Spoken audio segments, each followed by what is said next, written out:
성부와 성자와 성령의 이름으로 아멘. 주님께서 이제 여기에 우리와 함께 하소서. 기도합시다. 사랑이신 하느님, 우리가 감히 바랄 수 없는 신비한 일을 우리 안에서 시작하셨나이다. 비오니 우리를 진리와 사랑으로 이끌어 주시어 이 세상 사는 동안 주님의 부르심을 따라 올바르게 살아가게 하소서. 성부와 성령과 함께 한 분 하느님이신 우리 주 예수 그리스도의 이름으로 기도하나이다. 아멘.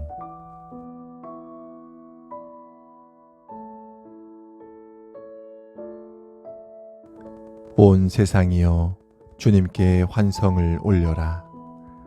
마음도 경쾌하게 주님을 섬겨라. 기쁜 노래 부르며 그분께 나아가거라.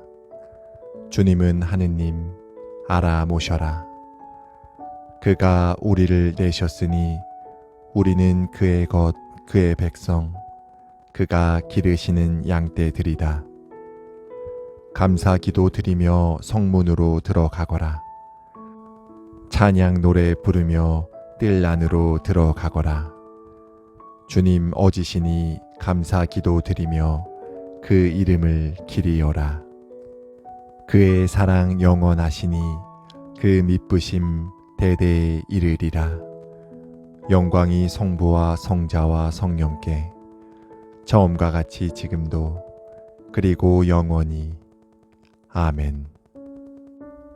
복음서의 말씀은 루가복음 15장 1절에서 3절, 11절에서 32절입니다. 세리들과 죄인들이 모두 예수의 말씀을 들으려고 모여들었다.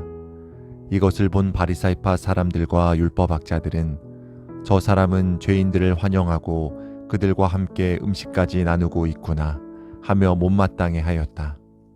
그래서 예수께서는 그들에게 비유로 말씀하셨다. 어떤 사람이 두 아들을 두었는데 작은 아들이 아버지에게 제 몫으로 돌아올 재산을 달라고 청하였다. 그래서 아버지는 재산을 갈라 두 아들에게 나누어 주었다. 며칠 뒤에 작은 아들은 자기 재산을 다 거두어 가지고 먼 고장으로 떠나갔다. 거기서 재산을 마구 뿌리며 방탕한 생활을 하였다. 그러다가 돈이 떨어졌는데 마침 그 고장에 심한 흉년까지 들어서 그는 알거지가 되고 말았다. 하는 수 없이 그는 그 고장에 사는 어떤 사람의 집에 가서 더부살이를 하게 되었는데 주인은 그를 농장으로 보내어 돼지를 치게 하였다. 그는 하도 배가 고파서 돼지가 먹는 쥐엄나무 열매라도 배를 채워보려고 했으나 그에게 먹을 것을 주는 이는 아무도 없었다. 그제야 제정신이 든 그는 이렇게 중얼거렸다.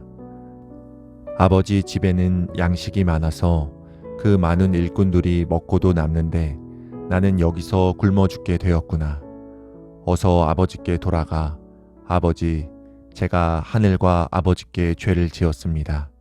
이제 저는 감히 아버지의 아들이라고 할 자격도 없으니 저를 품꾼으로라도 써주십시오 하고 사정해 보리라. 마침내 그는 거기를 떠나 자기 아버지 집으로 발길을 돌렸다. 집으로 돌아오는 아들을 멀리서 본 아버지는 측은한 생각이 들어 달려가 아들의 목을 끌어안고 입을 맞추었다. 그러자 아들은 아버지, 저는 하늘과 아버지께 죄를 지었습니다. 이제 저는 감히 아버지의 아들이라고 할 자격이 없습니다. 하고 말하였다.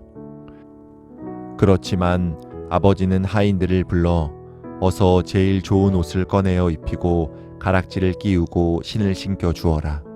그리고 살찐 송아지를 끌어내다 잡아라. 먹고 즐기자. 죽었던 내 아들이 다시 살아왔다. 잃었던 아들을 다시 찾았다. 하고 말했다. 그래서 성대한 잔치가 벌어졌다.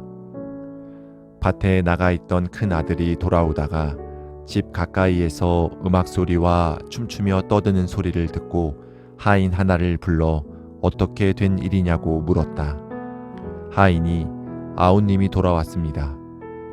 그분이 무사히 돌아오셨다고 주인께서 살찐 송아지를 잡게 하셨습니다. 하고 대답하였다. 큰아들은 화가 나서 집에 들어가려 하지 않았다. 그래서 아버지가 나와서 달랬으나 그는 아버지에게 아버지, 저는 이렇게 여러 해 동안 아버지를 위해서 종이나 다름없이 일을 하며 아버지의 명령을 어긴 일이 한 번도 없었습니다. 그런데도 저에게는 친구들과 즐기라고 염소 새끼 한 마리 주지 않으시더니 창녀들한테 빠져서 아버지의 재산을 다 날려버린 동생이 돌아오니까 그 아이를 위해서는 살찐 송아지까지 잡아주시다니요 하고 투덜거렸다. 이 말을 듣고 아버지는 얘야, 너는 늘 나와 함께 있고 내 것이 모두 내 것이 아니냐. 그런데 내 동생은 죽었다가 다시 살아왔으니 잃었던 사람을 되찾은 셈이다. 그러니 이 기쁜 날을 어떻게 즐기지 않겠느냐 하고 말하였다.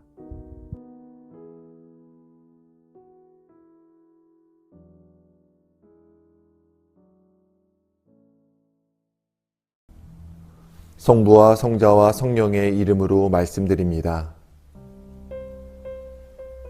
오늘 복음은 너무나 유명한 탕자의 비유입니다. 예수님께서는 세리와 죄인들과 함께 식사를 하셨고 이를 못마땅하게 여긴 바리사이파 사람들과 율법학자들이 수군거리자 이 비유를 들려주십니다. 이 비유는 단순히 집 나간 아들의 회개 이야기가 아니라 하느님의 끝없는 사랑과 용서, 그리고 우리가 그 사랑 앞에서 어떤 태도를 가져야 하는지를 보여줍니다. 작은 아들이 아버지께 유산을 미리 달라고 청합니다. 당시 유산은 아버지가 돌아가신 후에나 받을 수 있었기 때문에 이 말은 나는 아버지가 죽은 것이나 다름없다 하는 뜻과도 같았습니다. 아버지는 재산을 반으로 갈라 두 아들에게 나누어 주었고 며칠 뒤 작은 아들은 자기 재산을 다 가지고 먼 고장으로 떠나갑니다. 그런데 그곳에서 방탕한 생활을 하면서 가지고 있는 모든 것을 잃어버리게 되죠. 결국 돈이 떨어진 작은 아들은 돼지치는 신세가 되고 맙니다. 유다인들에게 돼지는 부정한 동물이었으니 이 장면은 그가 가장 비참한 상황에 처했다는 것을 보여줍니다. 작은 아들은 그제서야 아버지의 집을 떠올리며 다시 돌아갈 결심을 하게 되죠. 그런데 그는 여전히 아버지의 사랑을 오해하고 있었습니다. 자신은 이제 아버지의 아들이라고 할 자격도 없으니 품꾼이라도 시켜달라는 것이죠. 그렇게 집으로 달려오는 작은 아들을 멀리서 본 아버지는 달려가서 그를 안아줍니다. 그리고 아들에게 제일 좋은 옷을 입히고 가락지를 끼우고 신을 신겨준 다음 성대한 잔치를 벌이죠.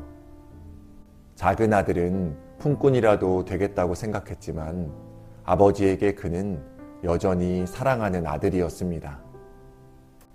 한편 큰아들은 동생을 위한 잔치를 보고 화를 냅니다. 그는 아버지에게 저는 여러 해 동안 아버지를 위해 일하고 섬겨왔는데 제게는 왜 아무것도 해주지 않으셨냐라는 것이죠. 아버지는 큰아들에게 얘야, 너는 늘 나와 함께 있고 내 것이 모두 내 것이 아니냐 하고 대답합니다. 큰아들은 아버지의 사랑 안에 있으면서도 그것을 깨닫지 못했습니다. 이 비유 속에서 우리는 누구의 모습과 닮아 있을까요? 우리는 작은 아들처럼 하느님을 떠나 내 마음대로 살아가기도 하고 큰아들처럼 하느님의 사랑을 당연하게 여기며 불평하기도 합니다. 사랑하는 교우 여러분, 사순절은 우리가 하느님께 다시 돌아가는 시간입니다. 작은 아들처럼 먼 길을 돌아왔다 해도 큰아들처럼 사랑을 당연하게 여기며 불평했다 할지라도 하느님께서는 우리를 변함없이 사랑하고 계십니다. 이 시간 우리의 마음을 돌아봅시다. 나는 작은 아들처럼 하느님을 떠나 있지는 않은지, 큰아들처럼 하느님의 사랑을 잊고 있지는 않은지 말입니다. 그리고 그 사랑 안으로 다시 돌아갑시다. 하느님께서는 지금도 우리를 기다리시며 먼저 달려와 안아주실 겁니다. 성부와 성자와 성령의 이름으로 말씀드렸습니다. 아멘. 우리의 신앙을 고백합시다. 나는 믿나이다. 전능하신 하느님 아버지, 하늘과 땅의 창조주를 믿나이다.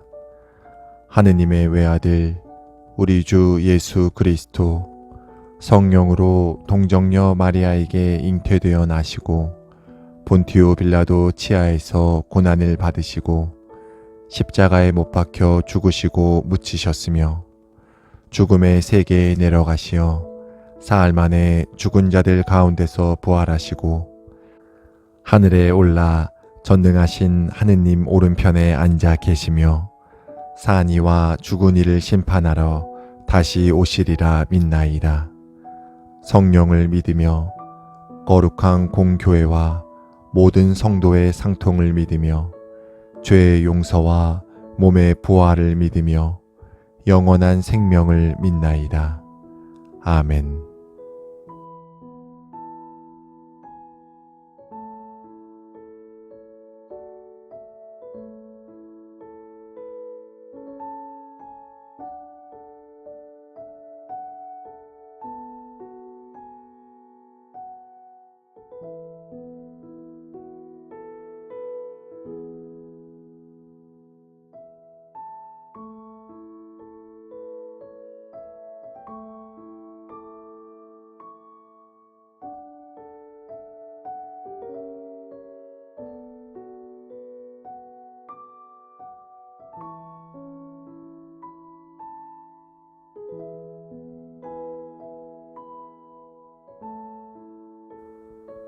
주님께서 가르치신 대로 기도합시다.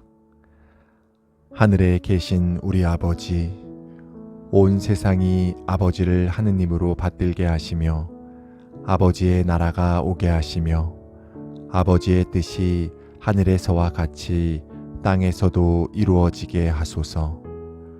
오늘 우리에게 필요한 양식을 주시고 우리가 우리에게 잘못한 일을 용서하듯이 우리의 잘못을 용서하시고 우리를 유혹에 빠지지 않게 하시고 악에서 구하소서. 나라와 권세와 영광이 영원토록 아버지의 것이옵니다. 아멘. 우리 주 예수 그리스도의 은총과 하느님의 사랑과 성령께서 이루어 주시는 친교가 우리와 항상 함께 하소서. 아멘.